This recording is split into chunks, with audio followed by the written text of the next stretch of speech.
Hello, आज की इस वीडियो पे हम इस तरह की पोर्टफोलियो वेबसाइट बनाएंगे और इस पोर्टफोलियो वेबसाइट को क्रिएट करने के लिए मैंने बिल्कुल ही सिंपल HTML और CSS का यूज़ किया है। यहाँ पर मैं आपको शॉर्ट सा डेमो दे देता हूँ। यहाँ लेफ्ट हैंड साइड के ऊपर मेरा नाम डिस्प्ले हो रहा है। इस नाम की जगह आप अपना लोगो भी डिस्प्ले कर सकते हैं और राइट हैंड साइड के ऊपर हमारे पास लिंक्स आ रहे हैं और जब भी हम लिंक के ऊपर होवर करेंगे तो इसका टेक्स्ट कलर जो है वो चेंज हो रहा होगा और कंटेंट के लेफ्ट साइड के ऊपर हमारी डिटेल डिस्प्ले हो रही होगी। यहाँ पर जो एम्प्टी यहाँ पर भी आप अगर आपके पास कुछ मस्जिद डिटेल है तो वो भी डिस्प्ले आप कर सकते हैं और राइट हैंड के ऊपर हमारे पास एक पिक्चर आ रही होगी। ये ओवरऑल हमारा पोर्टफोलियो वेबसाइट है। अगर आपको HTML और CSS भी नहीं आती तो ये वीडियो एंड तक देखिए, आप भी अपना एक ऐसी पोर्टफोलियो वेबसाइट बना चुके होंगे। तो चलिए बिना किसी टाइम ज़ाय के अपने कोड की तरफ चलते हैं। यहाँ पर सबसे पहले हम अपना HTML का बेसिक सा स्ट्रक्चर लिख लेते हैं। ये हमारे HTML का बेसिक सा स्ट्रक्चर जो था वो डिफाइन हो गया।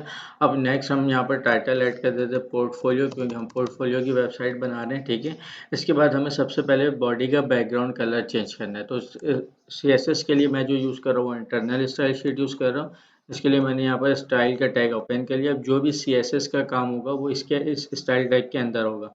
तो यहाँ पर हमें सबसे पहले बॉडी का बैकग्राउंड कलर चेंज करना है, इसलिए मैंने यहाँ पर बॉडी को सिलेक्ट कर लिया, बैकग्राउंड की प्रॉपर्टी यूज़ कर लिया। अच्छा, जो बैकग्राउंड कलर है वो ग्रेडियंट पे दे रहा हूँ मैं, इस वजह से यहाँ पर मैं ग्रेडियंट तो यहाँ पर रखा हुआ था, तो यहाँ पर मैं ग्रेडियंट का कलर जो वैल्यू दे दिया। फाइल को सेव करके अभी हम अपने ब्राउज़र को एक दफ़ा चेक कर लेते हैं।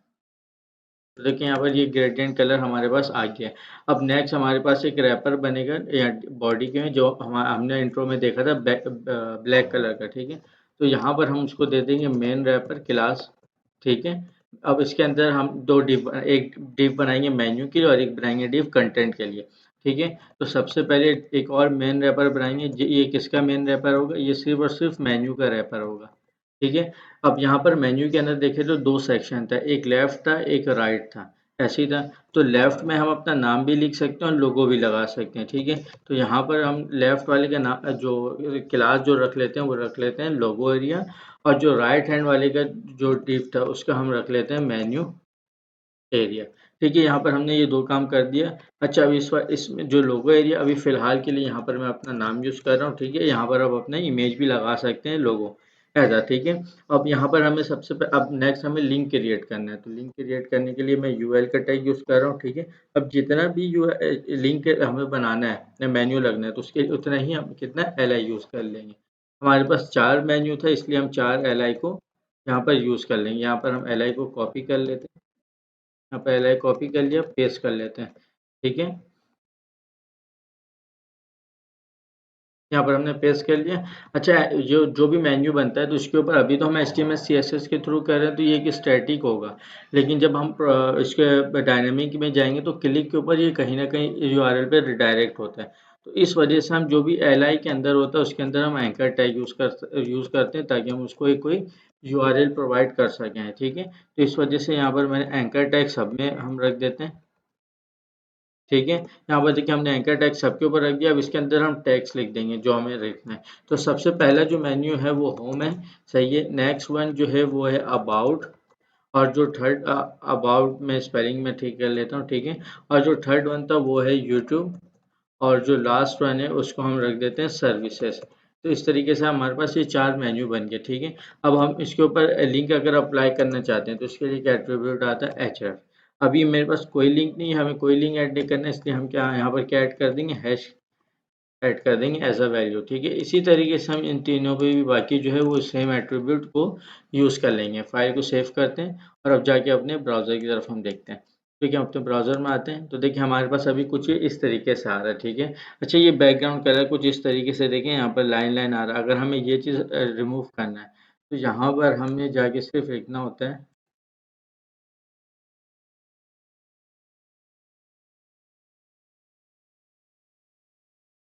रिपीट। एक CSS की प्रॉपर्टी है रिपीट।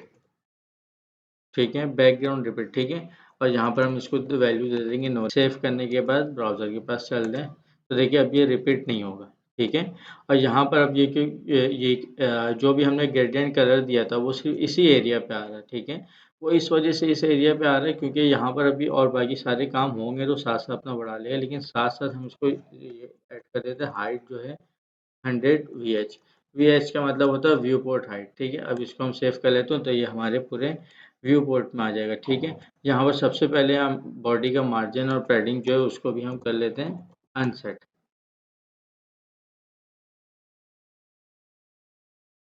देखिए यहाँ पर अनसेट कर लिया, और इसी तरीके से हम पैडिंग को भी क्या कर लेंगे, अनसेट सेव करते हैं और अपने ब्राउज़र के पास चलते हैं। तो देखिए हमारे पास जो यहाँ पर स्क्रॉल बार बना था वो स्क्रॉल बार जो है वो रिमूव हो गया है। ठीक है, अब सबसे पहले हमें इसको डिज़ाइन करना है। ठीक है, तो डिज़ाइन करने के लिए मैं जो भी काम करूँगा इंस्पेक्ट एलिमेंट में करूँगा, और फिर इस कोड को जाके हम अपने स्टाइल शीट में रख देंगे।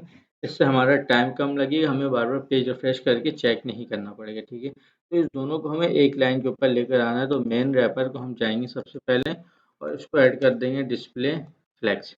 ठीक है, और इसकी विड्थ कर देंगे 100%। ठीक है, यहाँ पर देखें इसकी विड्थ मैंने कर दी 100%। अब ये इसके हम अगर विड्थ देखें तो ये देखें 100% ले रहा है। ठीक है, तो और इसके लोगो एरिया को जाके हम ऐड करेंगे विथ, इसको हम विथ कर देते हैं 50%।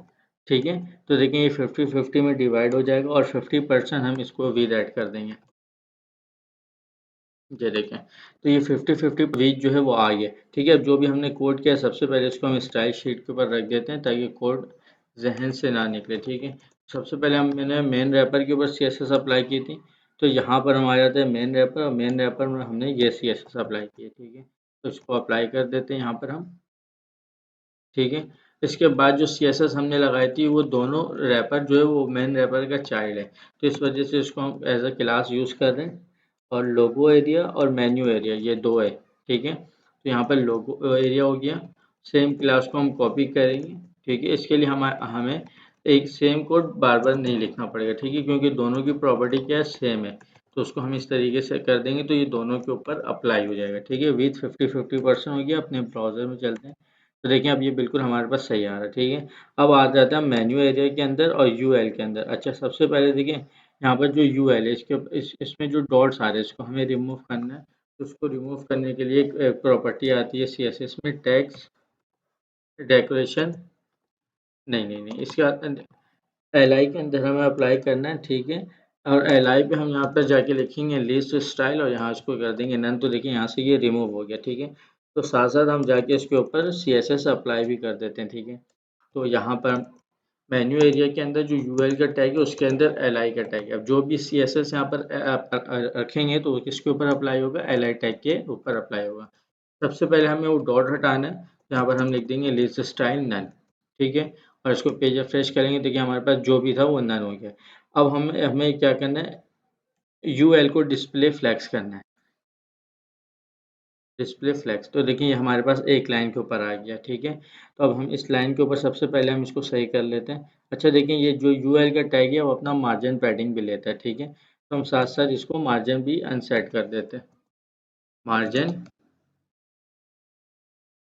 डिस्प्ले फ्लैक्स हो गया, और यहाँ पर हम लिख देते हैं मार्जिन अनसेट। तो देखिए ये बिल्कुल अपने टॉप में जाकर लग गया। ठीक है, अभी हम इसको मार्जिन पैडिंग देके सेट करेंगे। तो हमने यूएल के ऊपर अप्लाई किया, या इसको हम अपने जाके अपने फाइल के ऊपर भी CSS के कोड जो है वो ऐड कर लेते हैं।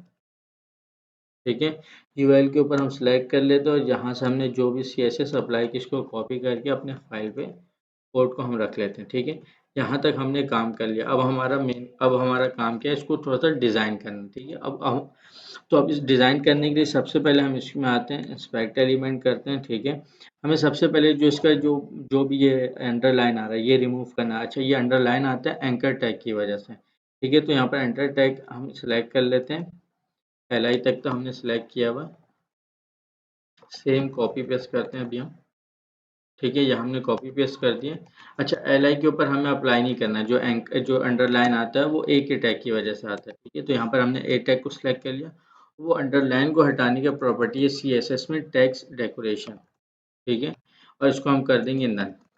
सही है, फाइल को सेव कर लिया। अब जाके अपने ब्राउज़र में देखें तो हमारे पास से जो अंडरलाइन था वो रिमूव हो गया। सही है, अब हम इसका कलर वाइट कर लेते हैं क्योंकि हम बैकग्राउंड कलर इसका ब्लैक करेंगे ताकि ये नज़र अच्छे से आए। ठीक है, तो यहाँ पर जाके हम इसका कलर कर लेते हैं वाइट।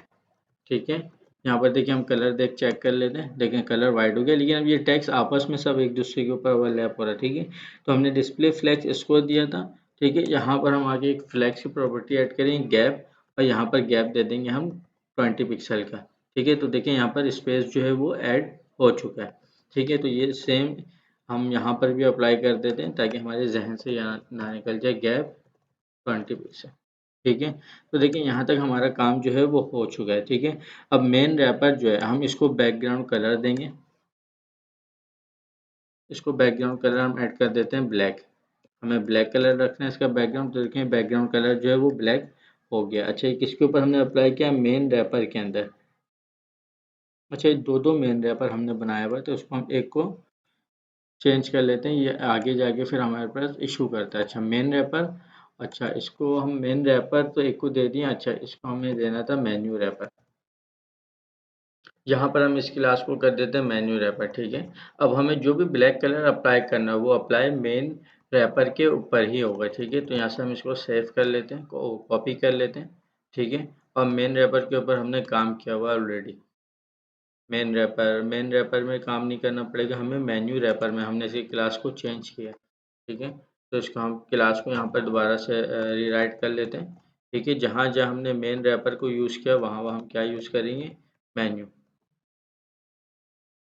CSS में हमें सिर्फ चेंज करना है। अच्छा, CSS में हमें सिर्फ ये दो जगह चेंज करना पड़ेगा, इसको हम चेंज कर लेते हैं। ठीक है, अब मेन्यू एरिया के अंदर जो भी हमने बाकी हर जगह सही लिखा हुआ है। ठीक है, इसको हम अभी रिफ्रेश करके एक दफ़ा चेक कर लेते हैं। ठीक है, देखें इस तरीके से हमारे पास अभी काम जो हो रहा था वह एज इट इज़ हो रहा है। अब हमें बैकग्राउंड कलर चेंज करना है, तो बैकग्राउंड कलर हम जो चेंज करेंगे वो मेन रैपर का करेंगे, जो हमें बैकग्राउंड कलर ब्लैक रखना है। ठीक है, तो यहाँ पर हम प्रॉपर्टी यूज़ करेंगे बैकग्राउंड। ठीक है, और यहाँ पर हम इसकी वैल्यू ऐड कर देंगे ब्लैक।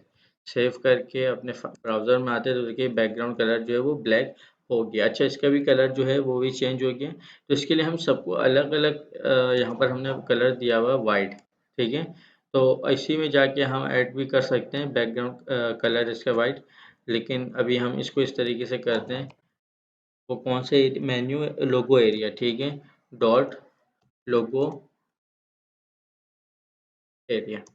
ठीक है, इसका भी कलर आपको क्या करना है? वाइट करना है। ठीक है, तो अभी इसका भी कलर जो है वो वाइट हो जाएगा। ये देखें, अब हम इसके डिज़ाइन के ऊपर चलते हैं कि हमें ये तो ये इस चीज़ को थोड़ा सा हमें आगे लेकर आना है, और इस चीज़ को हमें कहाँ पर लेके जाना है? राइट के ऊपर। ठीक है, तो यहाँ पर सबसे पहले हम आ जाते हैं मेन मेन्यू में।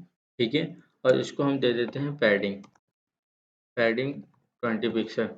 ठीक है, तो देखिए यहाँ तक ये बिल्कुल सही है। अच्छा, ये थोड़ा सा स्क्रॉल बार वगैरह ऐड कर लिया पैडिंग देने से। ठीक है, तो हम यहाँ से पैडिंग को रिमूव कर देते हैं। चलें ठीक है, हम पैडिंग को इस यहाँ से रिमूव कर देते हैं, इसकी वजह से स्क्रॉल आ रहा है। ठीक है, तो अब इसका हल क्या है? पैडिंग अगर हम ना दें तो, अगर असल में हम पैडिंग दे सकते हैं लेकिन फिर हम वो बॉडी का ना ये मार्जिन जो पैडिंग हमने यहाँ पर ज़ीरो किया है, कहाँ पर हमने किया था ज़ीरो? ये अनसेट जो किया था, इसको यहाँ से अभी फ़िलहाल के लिए हम कमेंट करते हैं। ठीक है, और अब फाइल को सेव करके चेक करते हैं, देखो देखें। ठीक है, अब इसके इसके इसमें जो ये गैप आ रहा है और जो भी स्क्रॉल इसमें, तो देखें स्क्रॉल बार जो एक बन रहा है। हाँ चलिए ठीक है, बन रहा है, तो उसको हम देख लेंगे स्क्रॉल बार रिमूव कैसे करना है ये। ठीक है, तो इसको अभी हम करते हैं इंस्पेक्ट एलिमेंट। ठीक है, इंस्पेक्ट एलिमेंट करके सबसे पहले हम इसमें जाएंगे मेन्यू रैपर। ठीक है, और इसको हम देंगे पैडिंग। पैडिंग कितना देंगे? हम 20 पिक्सल का देंगे। ठीक है, तो स्क्रॉल बार देखिए यहाँ से ये बन रहा है। हाँ, स्क्रॉल बार यहाँ से भी बन रहा है, तो ये क्यों बन रहा है स्क्रॉल बार? पहले हम इसको देख लेते हैं। अच्छा, अगर हम इसकी विड्थ 100% से रिमूव करते हैं तो फिर अच्छा चलें ठीक है, अभी हम इसका विड्थ जो है वो विड्थ हमने यहाँ पर इसकी अप्लाई की हुई 100%, तो इसको अभी हम कमेंट करके ठीक है, और इसके विड्थ के ऊपर हम चलते हैं। तो फिर ये जो स्क्रॉल बार है जो वो नहीं बनाएगा। ठीक है, तो इसको हम जाते हैं, अब देते हैं पैडिंग 20 पिक्सल का। ठीक है, यहाँ पर आ गया ये पैडिंग 20 पिक्सल का। यहाँ तक हमारे पास काम हो गया है। हाँ, अब हम इस अब अगेन अब हमें इसको राइट हैंड के ऊपर लेकर जाना है। ठीक है, तो इसको हम इंस्पेक्ट एलिमेंट करते हैं। ठीक है, मेन्यू एरिया है, इसको हम करते हैं फ्लोट राइट। अच्छा, ये फ्लोट राइट इसलिए अप्लाई नहीं हो रहा है क्योंकि ऑलरेडी हमने इसके ऊपर क्या यूज़ किया हुआ है? फ्लैक्स यूज़ किया हुआ है। ठीक है, तो हम इसको नीचे आ जाते हैं, यूएल के ऊपर हमने फ्लैक्स यूज़ किया हुआ है, तो यहाँ पर हम कर देंगे जस्टिफाई कंटेंट सेंटर एंड। हमें यहीं पर करना था, इस वजह से हमने यहाँ पर इसको एंड प्रॉपर्टी को छोड़ दिया। ठीक है, ये हमने यूएल के ऊपर अप्लाई किया है, तो यहाँ से हम इसको कॉपी कर लेते हैं और यहाँ पर हम यूएल के अपनी क्लास के ऊपर जाते हैं। और यहाँ पर जाके इसमें हम ये CSS रखते हैं, और एक CSS हमने अप्लाई किया था पैडिंग का, वो मेन्यू रैपर में किया था, ठीक है। तो इसको भी हम यहाँ से कॉपी करते हैं, ठीक है। मेन्यू रैपर में जाकर हम पैडिंग रखेंगे 20 पिक्सल का, ठीक है। फाइल को सेव कर लिया। अब चलते हैं, देखिए यहाँ तक हमारे पास काम हो गया। अब हमें क्या करना है, देखिए ये क्योंकि एक एंकर का टैग है, तो इसलिए होवर करते साथ ही इसके ऊपर जो कर्सर है वो चेंज हो जा रहा है। लेकिन यहाँ पर मैं एक चीज़ और ऐड करूँगा कि जब इसके ऊपर होवर हो, ठीक है, तो इसका जो वाइट कलर है वो चेंज होकर क्या हो जाए, पिंक हो जाए, ठीक है। तो इसके ऊपर हम क्या करेंगे, यहाँ सेम इस चीज़ को हम यहाँ से कॉपी करेंगे, ठीक है। होवर हमें अप्लाई करना है, तो होवर अप्लाई करने के लिए मैं यहाँ पर आपको तरीका बता देता हूँ। हम जो सिलेक्ट यहाँ पर कर रहे थे वही यहाँ पर सिलेक्ट किए, ठीक है। यहाँ पर एक कोलन का साइन आएगा, यहाँ पर हम कोलन का साइन ऐड करेंगे और यहाँ पर एक टैग सेट कर देंगे, एक वर्ड है ये होवर, ठीक है। अब यहाँ पर होवर के ऊपर हम इसके कलर को क्या कर देंगे, पिंक, कि जब भी इस एंकर के ऊपर होवर हो तो कलर कौन सा है, वो कलर कोड यहाँ पर मैंने रखा, इसको यहाँ से कॉपी किया और यहाँ कर दिया इसको पेस्ट से अपने ब्राउज़र की तरफ। तो देखिए यहाँ पर आके मैंने रिफ्रेश किया। अब देखिए जब इसके ऊपर होवर हो रहा है तो यहाँ पर कलर जो है वो चेंज हो जा रहा है साथ साथ, ठीक है। तो यहाँ पर हमारे पास मेन्यू जो है वो क्रिएट हो चुका है। अब हम इसके सेंटर का जो भी कंटेंट है उसको ऐड करते हैं, ठीक है। तो कंटेंट ऐड करना है, फ्रंट एंड में डिस्प्ले करना है, तो यहाँ पर आ जाते हैं, ठीक है। ये तो हमारा मेन्यू रैपर था, इसका काम हमने कर दिया, ठीक है। अब हम आ जाते हैं अपने कंटेंट के ऊपर। तो यहाँ पर हम क्लास देंगे div dot main content wrapper, ये हमने क्लास दे दिया। अच्छा, यहाँ पर भी एक लेफ्ट राइट है, लेफ्ट के साइड देखिए तो हमारे पास टैक्स है, और राइट हैंड में देखिए तो हमारी पिक्चर है पोर्टफोलियो की, ठीक है। तो यहाँ पर भी हम डिव को रैपर जैसा हमने बनाया है, वैसे अब हम लेफ्ट राइट का डिव बनाएंगे। तो यहाँ पर हम कर देंगे content div dot content left side. तो यहाँ पर जो भी काम होगा इस डिव के अंदर वो लेफ्ट साइड का काम होगा, और एक डिव हम बना देते हैं राइट साइड के लिए, ठीक है। तो यहाँ पर हम उसकी क्लास को लिख देते हैं कंटेंट डैश राइट साइड, ठीक है। तो ये दो डिव हमने यहाँ पर बना लिया, ठीक है। तो राइट साइड में हमें सबसे पहले टैग ऐड करना है, सही है। टैग ऐड के लिए मैं यूज़ करूँगा यहाँ पर H1 का टैग, ठीक है। और यहाँ पर जो टैग्स लिखा हुआ था वो था माई पोर्टफोलियो वेबसाइट, ठीक है। और उसके नीचे अब जो भी हम डेजिग्नेशन भी अपना दे सकते हैं, ठीक है। तो यहाँ पर हम इसको अभी जो नीचे जो यूज़ होगा वो हम H2 यूज़ करूँगा मैं, और यहाँ पर लिखूँगा वेब डेवलपर, ठीक है। तो यहाँ पर जो भी, और यहाँ पर हमें अपना जो भी वो थोड़ा सा टेक्स्ट ऐड करना है, डिस्क्रिप्शन ऐड करना है, तो उसके लिए मैं यहाँ पर जो यूज़ करूँगा वो पी का टैग यूज़ करूँगा, ठीक है। और इसके अंदर आप कुछ भी जो भी छोटा मोटा आप डिस्क्रिप्शन अपना ऐड कर सकते हैं। अगर आपके पास डिस्क्रिप्शन नहीं है तो आप यहाँ पर चले जाएँ डमी टेक्स्ट, ठीक है। लोरम एप्सन की वेबसाइट आ जाएगी आपके पास, ठीक है। इसको ओपन कर लें और यहाँ से आपको जितना टैक्स लेना है वो आप टैक्स ले सकते हैं। फिलहाल के लिए यहाँ पर मैं यहाँ से मैंने कॉपी कर लिया, ठीक है। और एज अ डिस्क्रिप्शन मैंने इसको यहाँ पर पेस्ट कर दिया। अब इसको हम सेव करते हैं और फ्रंट एंड पे जाके अपने चेक करते हैं कि टैक्स हमारे पास आया है या नहीं आया। अच्छा देखें, ये इसकी हाइट इंक्रीज हो गई है, लेकिन हमारे पास टैक्स नज़र नहीं आ रहा। क्यों नहीं आ रहा है कि HTML में बाय डिफ़ॉल्ट जो टैक्स का कलर होता है वो ब्लैक होता है, और बैकग्राउंड कलर भी क्या है, ब्लैक है। इस वजह से हमारे पास वो जो है लेकिन वो नज़र नहीं आ रहा है। तो हम सबसे पहले मेन कंटेंट रैपर जो है इसको हम कर देंगे वाइट बैक कलर। हम सबके लिए जाके अलग-अलग से नहीं करेंगे, हमने यहाँ कलर वाइट दिया हुआ है, तो यहीं पर हम सिर्फ क्लास को ऐड कर देंगे, ठीक है, मेन कंटेंट रैपर। तो कंटेंट रैपर के अंदर हम जितना भी लिखेंगे वो सब कलर क्या हो जाएगा, खुद ब खुद वाइट हो जाएगा, ठीक है। तो हमें यहाँ पर करना क्या है, इसका तो हमें वाइट रखना था, लेकिन इसका कलर हमें क्या रखना था, पिंक कलर जैसा हमने देखा था, ठीक है। तो हम अपने आ जाते हैं यहाँ पर कोड के ऊपर, और यहाँ पर हम बोलते हैं मेन रैपर है, ठीक है। मेन रैपर के अंदर जो एच और लेफ्ट साइड वाले के ऊपर अभी हम काम कर रहे हैं, ये होता है पेरेंट क्लास देने का तरीका, ठीक है।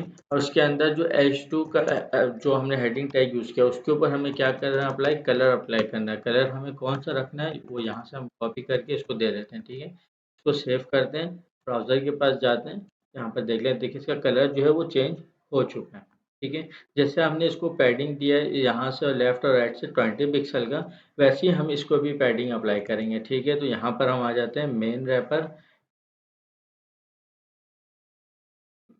मेन रैपर के हम यहाँ पर क्लास गलत यूज़ कर रहे हैं। मेन कंटेंट रैपर हम ये यूज़ करेंगे, ठीक है। तो यहाँ पर हम कर देते हैं मेन कंटेंट रैपर, ठीक है। अब हमें क्या हमें यूज़ करना है मेन कंटेंट रैपर, यहाँ पर हमें मेन कंटेंट रैपर है उसके ऊपर पैडिंग अप्लाई करना है, तो यहाँ से हम क्लास को कॉपी कर लेते हैं, ठीक है। अब हमने पहले से एक जगह पैडिंग अप्लाई किया हुआ है 20 पिक्सल का, सही आपको याद होगा, देखिए यहाँ पर। तो इस प्रॉपर्टी को हम बार बार यूज़ नहीं करके एक ही दफ़ा यूज़ करेंगे। उसको यूज़ करने का तरीका है कि जिस क्लास के ऊपर हमें अप्लाई करना है वो क्लास को लिखा, अच्छा और एक क्लास है जिसके ऊपर हमें अप्लाई करना है, तो उसको हम इस तरीके से करके दोबारा उसका क्लास नेम ऐड कर देते हैं यहाँ पर, ठीक है। और इस तरीके से जो ये पैडिंग का प्रॉपर्टी है वो हमें दो जगह यूज़ करना पड़ता। अब हम दो जगह नहीं यूज़ करके कितनी जगह यूज़ करेंगे, एक जगह यूज़ करेंगे और हमारा काम जो है वो दोनों पे ऊपर अप्लाई होगा, ठीक है। इसको सेव करके अपने ब्राउज़र में आके एक दफ़ा इसको हम चेक कर लेते हैं। देखिए यहाँ से ये पैडिंग वगैरह जो दिया था हमने वो ले लिया, ठीक है। अब यहाँ पर हम दोबारा जैसे हमने लेफ्ट अब साइड बार पे हमें एक इमेज अप्लाई करनी है, ठीक है। तो इमेज अप्लाई कर लेते हैं, उसके बाद हम इसकी यूआई को बेहतर करेंगे, ठीक है। तो राइट साइड में हमें इमेज अप्लाई करनी है, तो इसके लिए यहाँ पर हम आईएमजी का टैग यूज़ कर लेते हैं। एसआरसी में हमें बताना होता है कि हमारा इमेज है कहाँ, ठीक है। तो यहाँ पर हमें एक इमेज अप्लाई करना है, मेरी इमेज ये रखी हुई है, ठीक है। इसकी प्रॉपर्टी हम देख लेते हैं पीएनजी है, ठीक है। यहाँ से हम क्लास नेम कॉपी करते हैं, ठीक है, डॉट पीएनजी सेव करते हैं, अपने ब्राउज़र के पास चलते हैं, तो देखिए हमारे पास हम जो भी इमेज है वो अप्लाई हो गई है, ठीक है। अब हमें इसके सीएसएस को बेटर करना है। अच्छा, एक इमेज को तीन तरीके से हम लगा सकते हैं। अगर आपको इमेज के प्रॉपर्टी को चेक करना है कि किस किस तरीके से लगा सकते हैं, तो उस वीडियो का लिंक मैं आई बटन के ऊपर ऐड कर दूंगा, वहाँ से जाकर भी देख सकते हैं। इमेज के ऊपर मैंने वो कंप्लीट डिटेल वीडियो बनाया हुआ है, उसमें आपको इमेज टैग का जो भी कॉन्सेप्ट है वो कंप्लीट हो जाएगा, ठीक है। तो यहाँ पर हम आ जाते हैं अब अपने टॉपिक के ऊपर, ठीक है। ये हमने लेफ्ट और राइट का जो भी कंटेंट था वो हमने ऐड कर दिया है, सही है। अब हम आ जाते हैं यहाँ पर left side main content wrapper और राइट साइड, ठीक है। ये हमारे पास आ चुका है। हम इसको भी फिलहाल के लिए बंद करते हैं। मेन कंटेंट रैपर में हमें अगेन क्या करना है, डिस्प्ले फ्लेक्स, ताकि एक राइट में आ जाए एक लेफ्ट के ऊपर आ जाए, ठीक है। तो डिस्प्ले फ्लेक्स हमने ऑलरेडी यूज़ किया हुआ प्रॉपर्टी, ठीक है। हम अपने सीएसएस के पास जाते हैं, डिस्प्ले फ्लेक्स यहाँ पर लगा हुआ है, हम सिर्फ अपना सीएसएस क्लास ऐड करेंगे, ठीक है। अब यहाँ पर देखें इसके ऊपर अप्लाई हो चुका होगा, देखिए यहाँ पर डिस्प्ले फ्लेक्स अप्लाई हो चुका है। अब इसकी विड्थ और इसकी विड्थ हमें क्या करना है, सेम 50-50% करना है। तो अगेन हम करेंगे और अपने यहाँ पर आ जाएंगे जहाँ पर हमने इसको ऐड किया हुआ है, सेम चीज़ हमने दिया हुआ है, ठीक है। तो हमें यहाँ पर सिर्फ और सिर्फ क्या करना है, क्लास ऐड करना है। यहाँ से हम देखिए लेफ्ट साइड के क्लास को कॉपी कर लिया, अब हम चले जाएंगे राइट साइड के ऊपर, यहाँ से इसकी क्लास को कॉपी करेंगे और अपने टेक्स्ट अपने कोड में आके उस क्लास को यहाँ पर पेस्ट कर देंगे, ठीक है। सेव करेंगे फाइल को, ब्राउज़र पे जाएंगे, ब्राउज़र में, ठीक है, रिफ्रेश करते हैं। तो देखिए अब ये वेट जो पहले अपने मतलब से ले रहा था, अब वो क्या ले रहा है, एक बराबर ले रहा है। लेफ्ट साइड भी जो है वो 50% है, राइट साइड भी जो है वो क्या है 50% है, ठीक है। अब देखिए अब हमें क्या करना है, अब हमें सबसे पहले इसके थोड़ा सा फॉन्ट फैमिली वगैरह जो है वो चेंज करना है, ठीक है। तो इसके ऊपर हम आ जाते हैं इंस्पेक्ट एलिमेंट, अच्छा हमें इसका भी चेंज करना है, इसका भी चेंज करना है, इसका भी चेंज करना है, ठीक है। तो हम मेन कंटेंट रैपर के अंदर आएंगे लेफ्ट साइड, ठीक है, हाँ लेफ्ट साइड के ऊपर आते हैं और हम इसके फ़ॉन्ट फैमिली चेंज कर देते हैं। फ़ॉन्ट फैमिली चेंज इसलिए कर रहे हैं ताकि देखने में थोड़ा सा अच्छा लगे, देखें ये हो गया फ़ॉन्ट फैमिली हमारा सेट हो गया। अब हमें इसका जो साइज़ जो है वो चेंज करना है, तो साइज़ हमें किस किस का चेंज करना है, H1 और H2 का चेंज करना है ताकि थोड़ा सा लुक वाइज अच्छा लगे। तो यहाँ पर हम इसका फ़ॉन्ट साइज़ कर रहे हैं 40 पिक्सल, ठीक है, ये भी हो गया, अच्छा हो गया। और यहाँ पर हम H2 के लिए भी सेम अप्लाई करेंगे, ठीक है। तो सबसे पहले हम लेफ्ट साइड के ऊपर जाके फ़ॉन्ट फैमिली को अप्लाई कर देते हैं। हम देखते हैं कि यहाँ पर हमने पहले अच्छा यूज़ हमने नहीं किया हुआ सिर्फ इसको, तो यहाँ पर हम आ जाते हैं। अगेन अगर आपको अच्छा सीएसएस सीखना है तो उसका अब लाजमी आपको आपको पेरेंट लगाना है, बिना पेरेंट के आप सीएसएस ना करें, ठीक है। तो यहाँ पर सबसे पहले हम इसको फ़ॉन्ट फैमिली चेंज कर देंगे, ठीक है। अब हमें लेफ्ट साइड के अंदर ही वो दोनों कंटेंट है जिसका हमें फ़ॉन्ट साइज़ क्या करना है, चेंज करना है, ठीक है। तो इसका हम कॉपी करते हैं, ठीक है। और हम इस मेन सेल्फ साइड के ही फ़ॉन्ट साइज़ नहीं, फ़ॉन्ट साइज़ अगर इसका ओवरऑल चेंज कर देंगे तो जो हमने यहाँ पर शॉर्ट डिस्क्रिप्शन दिया इसका भी चेंज हो जाएगा। तो इसके अंदर H1 की टैग और H2 के, तो इसको हम इस तरीके से अप्लाई करेंगे कि इस लेफ्ट साइड के अंदर जो H1 का टैग है उसके ऊपर ये काम जो भी CSS होगा वो अप्लाई होगा, और किसके ऊपर अप्लाई होगा, H2 के अंदर। और यहाँ पर हम इसके फॉन्ट साइज को क्या कर देंगे, फॉन्ट साइज कर देंगे इसका हमने 40 पिक्सल। यहाँ 50 हो गया तो उसको हम 40 कर लेते हैं, सेव करते हैं और अपने ब्राउज़र के पास चलते हैं, रिफ्रेश करके चेक करते हैं। देखिए हमारे पास यहाँ जो भी हमने अप्लाई करा, अच्छा यहाँ पर देखें ये गैप बहुत आ रहा है, ठीक है। तो इस गैप को रिमूव करना है हमें सबसे पहले, तो यहाँ पर हम इसको करते हैं इंस्पेक्ट एलिमेंट और देखते हैं गैप है किस चीज़ के। तो देखें वो क्या अप्लाई कर रहा है, H1 का अपना मार्जिन, H2 का भी अपना मार्जिन होता है, ठीक है, जैसे H1 या H2 है। तो यहाँ पर हम आते हैं, हमें सबसे पहले H1 का जो भी मार्जिन है वो रिमूव करना है। तो इसके क्लास को हम यहाँ से कॉपी किया, पेस्ट किया। हमें कौन सा मार्जिन हटाना है, बॉटम का। हम यहाँ पर लिखेंगे मार्जिन बॉटम अनसेट, सेव करते हैं फाइल को, ठीक है, और रिफ्रेश करके चेक करते हैं। तो देखिए अभी भी लेकिन वो है, मार्जिन हट गया बॉटम से, लेकिन अभी पर भी है। अब वो किस चीज़ का बॉटम मार्जिन है, वो इस वाले का आ रहा है, H2 का। तो हमें साथ साथ किसका भी रिमूव करना पड़ेगा, H2 का भी रिमूव करना पड़ेगा। तो ये दोनों चीज़ क्लास तो हमारे पास ऊपर अवेलेबल है, तो हमें सिर्फ क्या करना है, यहाँ पर आना है, प्रॉपर्टी को पेस्ट कर देना है और इस कोड को हमें रिमूव कर देना है, ठीक है। सेव करते हैं और ब्राउज़र के ऊपर चलते हैं। तो देखें अभी भी लेकिन ये, अब हम इसको देखते हैं, सही है। अच्छा अच्छा, यहाँ पर जो H2 है उसका मार्जिन टॉप हटाना है, मार्जिन बॉटम नहीं। तो H2 को यहाँ से हम कॉपी करते हैं, ठीक है, और इसको हम कर देंगे मार्जिन टॉप अनसेट, सेव करते हैं, ब्राउज़र में चलते हैं, देखते हैं। तो देखिए अब ये चीज़ हमारे पास इस तरीके से आई है और ये आई थिंक अच्छा लग रहा है।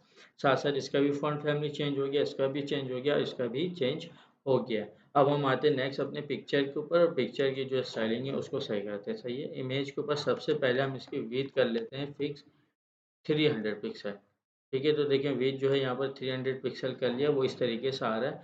अब हमें इस पिक्चर को कहाँ पर लेकर आना है, थोड़ा सा इस तरफ लेकर आना है, ठीक है। तो इसके लिए हम सिंपल जो है वो हमें थोड़ा सा राइट हैंड की तरफ शिफ्ट करना है, ठीक है। तो इसको सिंपल हमने विड्थ दिया, तो अब इसको हम दे देंगे पैडिंग लेफ्ट से, हमें इसको थोड़ा सा आगे करना है, तो पैडिंग लेफ्ट। और यहाँ पर हम इसको परसेंटेज में देंगे, क्यों देंगे परसेंटेज के ऊपर, अगर पिक्सल में देंगे तो हर स्क्रीन के ऊपर वो सेम पिक्सल के ऊपर वो भी अपना मार्जिन लेफ्ट, पैडिंग लेफ्ट ले रहा होगा, और अगर हम परसेंट में देंगे तो वो डिवाइस के हिसाब से ले रहा होगा, ठीक है। तो यहाँ पर हम इसको फिलहाल के लिए ऐड कर देते हैं 20%, ठीक है। तो देखें ये इस तरीके से आ गया। अगर आपको इसको और इंक्रीज करना है तो इसको हम अभी फिलहाल के लिए इसको 30% यहाँ पर ऐड कर दिया हमने, ठीक है। अब यहाँ पर हम देखें तो ये टैग्स भी बहुत ऊपर आ जा रहा है और ये इमेज थोड़ा सा नीचे है, तो हमें इस टैग्स को नीचे करना है थोड़ा सा, ठीक है। तो सबसे पहले जो हमने इमेज के ऊपर जो भी CSS अप्लाई किया, इसको हम जाके अपने स्टाइल शीट के ऊपर रख लेते हैं, ठीक है। यहाँ पर क्लास कॉपी कर लिया और यहाँ से हमने CSS के ऊपर जाते हैं, इमेज के ऊपर ये CSS हमने यहाँ से कॉपी किया और ये CSS लाके हम यहाँ पर पेस्ट कर देंगे। जैसे हम CSS वाला पेस्ट करेंगे तो इसको हम थोड़ा सा साइड कर लेते हैं, ठीक है। यहाँ से इसको हम सेव करते हैं और सेव करने के बाद ये देखें तो हमारे पास इमेज के ऊपर जो भी काम था वो अप्लाई नहीं हो रहा, ठीक है। तो इसको हम देख लेते हैं कि अप्लाई क्यों नहीं हो रहा है। इसको हम दोबारा अगेन रिफ्रेश करके देखते हैं, तो देखिए अप्लाई नहीं हो रहा है। हम इसको देख लेते हैं कि इसके ऊपर अप्लाई क्यों नहीं हुआ, अपने कोड के ऊपर चलते हैं। अच्छा देखिए यहाँ पर हमें जो कोड अप्लाई करना था वो इमेज के ऊपर अप्लाई करना था, मैंने इसके डिव के ऊपर अप्लाई कर दिया, ठीक है। तो यहाँ पर इमेज का टैग लगा के सेव किया, अपने ब्राउजर में चलते हैं और रिफ्रेश करते हैं। तो देखिए यहाँ पर हमारे पास ये काम हो चुका है, ठीक है। अब हमें क्या करना है, ये जो टैग्स है इसको जाके नीचे लाना है ताकि ये बिल्कुल एग्जैक्ट इसके बराबर में हो, तो थोड़ा सा अच्छा लगेगा। यहाँ पर इसको हमें सबसे पहले हमें ये जो नीचे हम लेकर आएंगे वो पैडिंग के थ्रू लेकर आएंगे। तो इसको हम इंस्पेक्ट एलिमेंट करते हैं, लेफ्ट साइड को हमें नीचे लेकर आना है। तो यहाँ पर हम कर लेते हैं पैडिंग टॉप, टॉप से हमें नीचे लेकर आना है, कितना लेकर आना है, 20%, ठीक है। जो 20% है वो आई थिंक ज़्यादा हो गया, तो उसको हम कर लेते हैं 10%। 10% से भी कम, देखिए आई थिंक इतना सही है ये, तो ये कितना 4%, ठीक है। तो इसको हम पैडिंग लेफ्ट दे, टॉप से दे देते हैं 4%। किसको दे रहे हैं हम, लेफ्ट साइड को, लेफ्ट साइड की क्लास को कॉपी किया और चेक कर लेते हैं कि हमने पहले से इसके ऊपर कोई CSS अप्लाई की हुई है या नहीं की हुई है, ठीक है। तो इसके ऊपर डायरेक्ट हमने कोई CSS अप्लाई नहीं की हुई अब तक, ठीक है। तो यहाँ से यहाँ पर आते हैं और इस क्लास को सेलेक्ट करते हैं, ठीक है। हमने क्या अप्लाई की थी, पैडिंग टॉप 4%, ठीक है। तो यहाँ पर हम लिख देते हैं पैडिंग टॉप 4%, कॉपी कर सेव करते हैं फाइल को, ब्राउज़र में चल के देखते हैं। तो देखिए यहाँ तक हमारा काम जो है वो हो चुका है। अब हम इस जो भी हमने बैकग्राउंड कलर जो इसका रखा हुआ था ब्लैक, इसको हम सबसे पहले थोड़े से इसकी विड्थ को सेट करेंगे, ठीक है। तो हम चलते हैं मेन मेन्यू के ऊपर, मेन मेन्यू की विड्थ हमें सही सही है। अब हमें मेन रैपर, ठीक है, मेन रैपर की हमें जो विड्थ करनी है वो करनी है 80%, ठीक है। ये मेन रैपर की विड्थ हमारे पास 80% आ गई, हाँ बिल्कुल 80% परफेक्ट आ गई है। अब हमें क्या करना है, इसका बॉर्डर जो है जो ये जो ऊपर से अगर आप ये कॉर्नर देख पा रहे हैं ये चीज़, हमें इसको सेट करना है, राउंड शेप करना है। तो इसको हम कर देंगे बॉर्डर रेडियस 12 पिक्सल। तो देखिए वो थोड़ा सा राउंड शेप होगी। अगर इसको और इंक्रीज करना चाहते हैं तो इसको हम 25 तक हम इसको कर देते हैं यहाँ पर, ठीक है। यहाँ तक हो गया। अब हमें ये चीज़ जो लेफ्ट और राइट से स्पेस ले रहा है, ये हमें स्पेस सेम देना है। तो जब भी हम विड्थ कम करते हैं 80% कर रहे हैं, तो हमें लेफ्ट से भी 10% स्पेस चाहिए और राइट से भी चाहिए। तो इसके लिए हम यूज़ करते हैं मार्जिन ऑटो। जैसे ही हम मार्जिन ऑटो अप्लाई करेंगे तो देखिए लेफ्ट और राइट से सेम अपने स्पेस लेकर हो चुका है। अब हमें इसको क्या करना है, टॉप और बॉटम से इसको हमें क्या करना है, अब इसको मेन बिल्कुल एक तरीके के टॉप और बॉटम से इसको सेट सेट करने से पहले हमने जो भी कोड यहाँ पर किया मेन रैपर के अंदर, इसको हम कॉपी करके अपने मेन रैपर की क्लास के ऊपर अप्लाई करते हैं, ठीक है। तो यहाँ से हम क्लास कॉपी करके मेन रैपर को चेक कर लेते हैं कि हमने मेन रैपर के ऊपर CSS लगाई भी, हाँ लगाई भी, ताकि हमें क्लास दोबारा यहाँ पर डिफाइन ना करना पड़े, इस वजह से हम ये चेक कर रहे हैं, ठीक है। यहाँ से हम जो भी प्रॉपर्टी है उसको यहाँ से कॉपी करेंगे, पेस्ट कर देंगे, ठीक है। पेस्ट करने के बाद इसको थोड़ा सा सेट कर लेते हैं हम अपने कोड को, और यहाँ से इसको सेट करते हैं और सेव करके अपने ब्राउज़र में चलते हैं और चल के यहाँ पर रिफ्रेश करते हैं। तो देखिए हमारे पास लेफ्ट और राइट साइड से हमारे पास सेंटर में आ चुका है। अब इसको हम टॉप और बॉटम से सेंटर में लाएंगे और जो स्क्रॉल बार आ रहा है इसको हमें रिमूव करना है। अब हम चलते हैं अपने फाइल के ऊपर जहाँ पर हमें स्क्रॉल बार को ये रिमूव करना है और हमें टॉप और बॉटम से भी इसको सेंटर पे करना है, ठीक है। तो यहाँ पर सबसे पहले हमने जो हाइट दिया हुआ था और रिपीट वाला जो सेक्शन था इसको हम यहाँ से कर देंगे रिमूव, ठीक है। यहाँ से इसको रिमूव कर दिया। जो कमेंटेड कोड था इसको भी हमने कर दिया रिमूव। इसको क्या हमने सेव, ठीक है।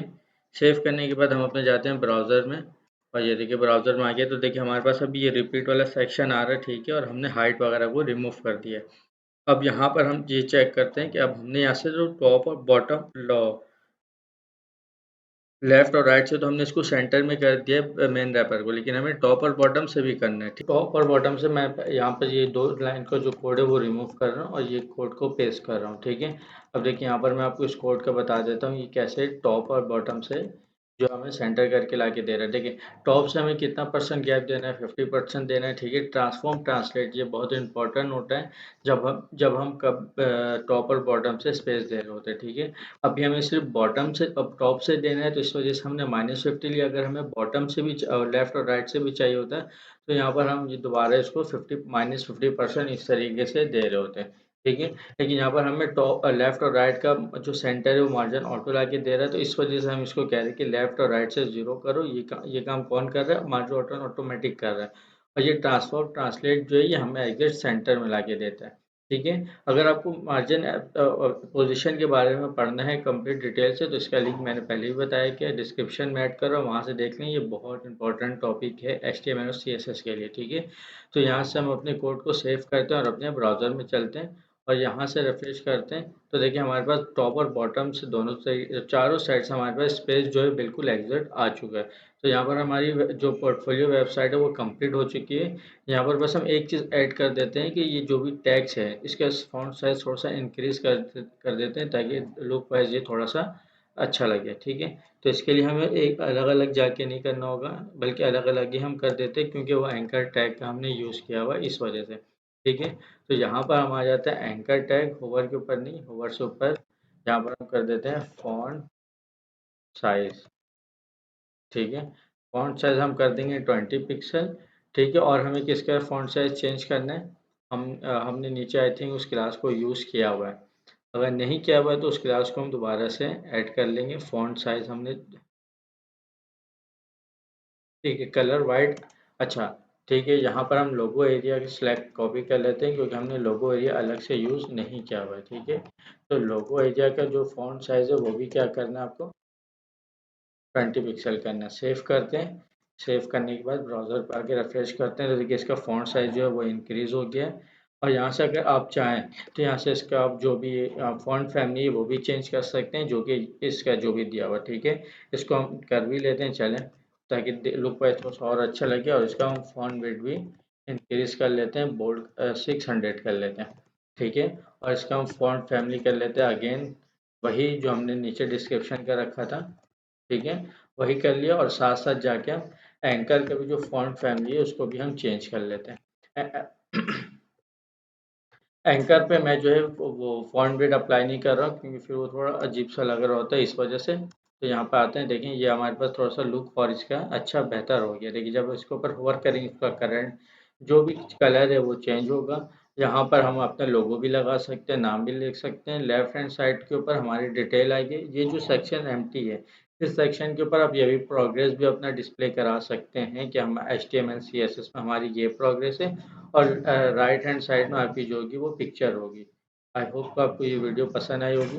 वीडियो पसंद आई तो वीडियो को लाइक करके चैनल को सब्सक्राइब कर लें। मिलते हैं किसी नेक्स्ट वीडियो में। Till then keep learning, keep exploring.